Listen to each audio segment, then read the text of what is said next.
হরে কৃষ্ণ বন্ধুরা, রিয়াজ ব্লগ চ্যানেলের সকল ভক্তবৃন্দকে জানাই সুস্বাগতম। আজকের ভিডিওটি শুরু করছি কিছু ভক্তিমূলক প্রশ্ন ও তার উত্তর দিয়ে। আশা করি আজকের ভিডিওটি পেয়ে আপনারা খুবই উপকৃত হবেন। তাই সকল ভক্তবৃন্দের কাছে আমার একটাই অনুরোধ রইল, ভিডিওটি যদি ভালো লেগে থাকে তাহলে অবশ্যই চ্যানেলটি সাবস্ক্রাইব করে দেবেন। একটু সাথে ও পাশে অবশ্যই থাকবেন। এবার আসা যাক প্রথম প্রশ্নে। আমাদের আদর্শ ও নীতি অনুযায়ী এই জগতে তিনটি সত্য। এক হচ্ছে কৃষ্ণ সত্য, দুই হচ্ছে কৃষ্ণ ভক্তি সত্য, তিন হচ্ছে কৃষ্ণ ভক্ত সত্য। কিন্তু প্রশ্ন হলো, কৃষ্ণ নিজেই বলেছেন তার গীতার বাণীতে যে যিনি যাকেই ভক্তি বা পূজা করুন না কেন তা যদি সঠিক আচরণ ও ভক্তি সহ হয় তবে তিনি সেই একই ঈশ্বরের কাছে যান, তাই নয় কি?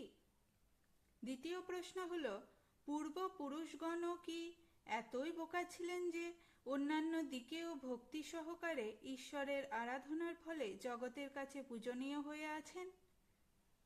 প্রথম প্রশ্নের উত্তর জানা যাক। পরমেশ্বর ভগবান শ্রীকৃষ্ণ কখনো কোথাও বলেননি যে যাকে তাকেই ভক্তি বা পূজা করলেই ভগবানের কাছে যাওয়া যাবে। যাকে তাকে ভক্তি বা পূজা ভালো মতো করে গেলেই সেই একই ভগবানের কাছে যাওয়া যাবে, এই প্রতারণামূলক ভয়ঙ্কর কথাটি মায়াবাদী লোকেরা সারা পৃথিবীতে প্রচার করে শ্রদ্ধেয় হয়ে বসে আছে। ভগবান শ্রীকৃষ্ণ গীতায় বলেছেন, যারা ভক্তি করে অন্য দেবতাদের পূজা করছে তারা আমার পূজা করছে অবৈধভাবে। পরের শ্লোকেই বলা হয়েছে, সমস্ত আয়োজনের বা যজ্ঞের ভোক্তা এবং প্রভু হচ্ছেন এক শ্রীকৃষ্ণ। এইভাবে তাকে যে না জানে সে তত্ত্বজ্ঞান থেকেই বিচ্যুত। তার পরের শ্লোকেই বলা হয়েছে, দেবদেবীর যারা উপাসনা করে তারা দেবদেবীর লোকেই যেতে পারবে। যারা ভূত প্রেতের পূজা করছে তারা ভূত প্রেত লোক লাভ করবে। যারা পিতৃপুরুষদের উপাসনা করে তারা অনিত্য পিতৃলোক লাভ করবে। কিন্তু যারা শ্রীকৃষ্ণের আরাধনা করে তারা শ্রীকৃষ্ণ ধাম লাভ করবে। অতএব যার তার পূজা করেই কখনো এক ভগবানের কাছে পৌঁছানো যাবে না। এবার আসা যাক দ্বিতীয় প্রশ্নের উত্তরে। আমাদের পূর্বপুরুষগণ অবশ্যই বোকা ছিলেন না। তাদের জীবনী, তাদের কথা বৈদিক শাস্ত্রে বিশেষত শ্রীমদ্ ভগবতে অত্যন্ত সুন্দরভাবে বর্ণিত রয়েছে। প্রত্যেকেই ছিলেন উজ্জ্বল জ্যোতিষ্কের মতো এই অজ্ঞান অন্ধকারময় জগতে জ্ঞান আলোক প্রদানকারী।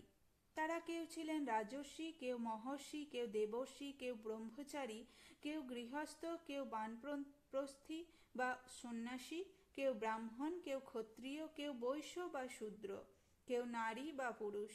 কিন্তু প্রত্যেকেই ছিলেন পরম ভক্ত, প্রত্যেকেই ছিলেন শ্রীহরির উপাসক, কৃষ্ণ বা বিষ্ণুর উপাসক। তারা কৃষ্ণ ভজনেরই নির্দেশ দিয়ে গেছেন।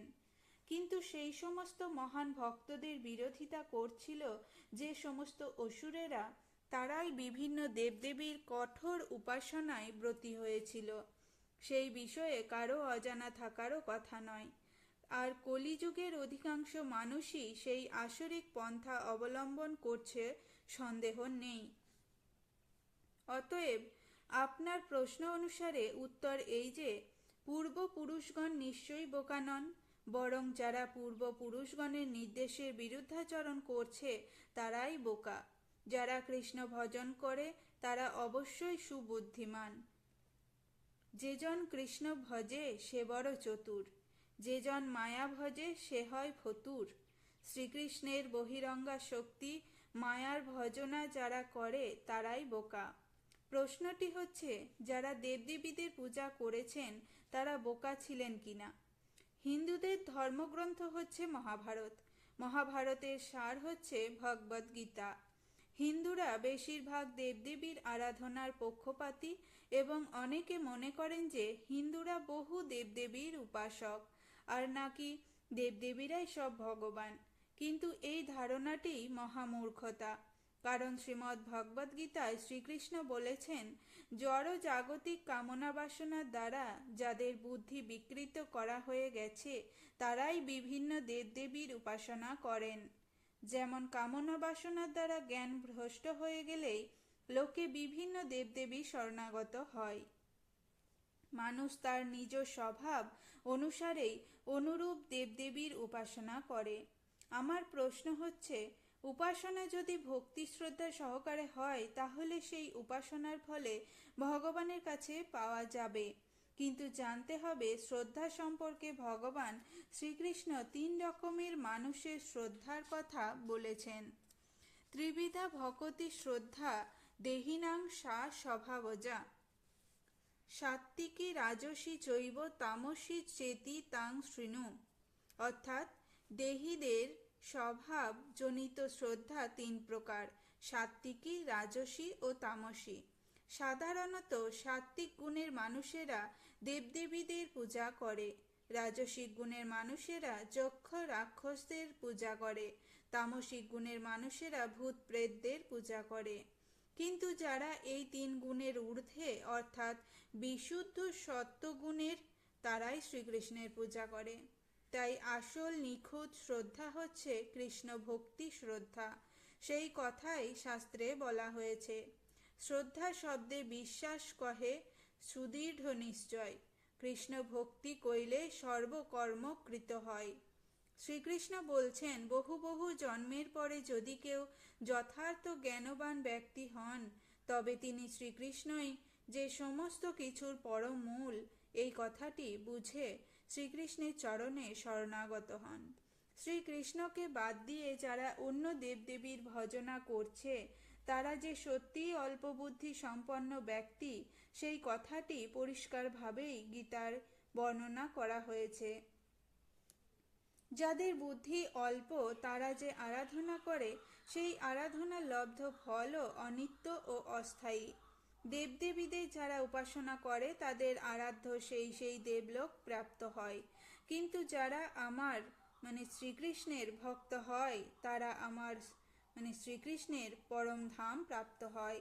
অতএব যেসব ব্যক্তি দেবদেবীদের অত্যন্ত সনিষ্ঠ ভক্ত তারা অবশ্যই সেই দেবদেবীর লোকেই গমন করবে। কিন্তু পরম ধাম ভগবানের ধামে যেতে হলে ভগবানের ভক্তই হতে হবে। তার পরের প্রশ্ন হচ্ছে, যারা কৃষ্ণকে বাদ দিয়ে অন্যদের উপাসনা করেন জগতে তারা কিভাবে এত পূজনীয় ও শ্রদ্ধেয় হচ্ছেন? তার উত্তরে হচ্ছে, মানুষ তার নিজ নিজ স্বভাব অনুসারে অনুরূপ পছন্দসই ব্যক্তির প্রতি শ্রদ্ধা নিবেদন করে। তার কয়েকটি স্থূল উদাহরণ দিলেই পরিষ্কার হয়। যেমন, যারা মাছ মাংস ডিম খাওয়ার প্রতি আগ্রহী তারা উগ্র মূর্তি চণ্ডী বা কালীর পূজা করে বিশেষ পদ্ধতিতে সেই সব রক্ত মাংস খাদ্য গ্রহণ করতে পারে। যারা দৈহিক ক্ষমতা অর্জনে প্রচণ্ড আগ্রহী তারা কাল ভৈরবের পূজা করে।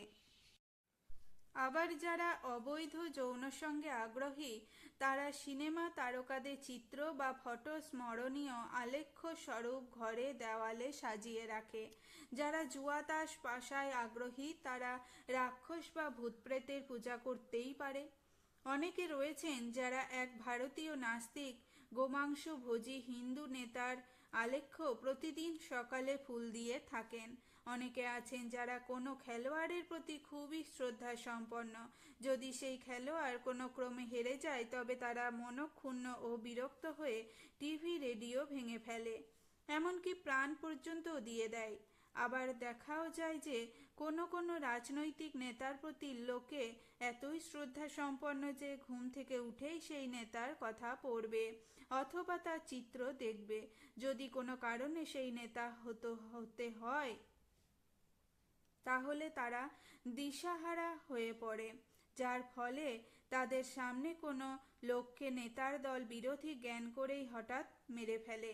হয়তো নিহত সেই লোকটি বেচারা রাজনৈতিক ব্যাপারে কিছুই জানে না। অনেকে আবার যোগসিদ্ধি প্রদর্শন করা নেশাখোর মাতাল ইত্যাদি বাবাদেরকে ভগবত জ্ঞানে সন্ধ্যা সকালে ভক্তি ভরে উপাসনা করছে। তাদের তথাকথিত মধুর মধুর বাণী হৃদয়ে গেঁথে নিয়ে তারা শ্রীকৃষ্ণের নির্দেশের বিরুদ্ধে আচরণ করছে। এই ধরনের মোহগ্রস্ত শ্রদ্ধার বা পূজার কি মূল্য আছে? অধিকন্তু এই ধরনের শ্রদ্ধা বা পূজার ফলে মানব সভ্যতা জঘন্য রূপ ধারণ করছে। আজ এই পর্যন্তই। ভালো লাগলে অবশ্যই চ্যানেলটি সাবস্ক্রাইব করে দেবেন। রাধে রাধে।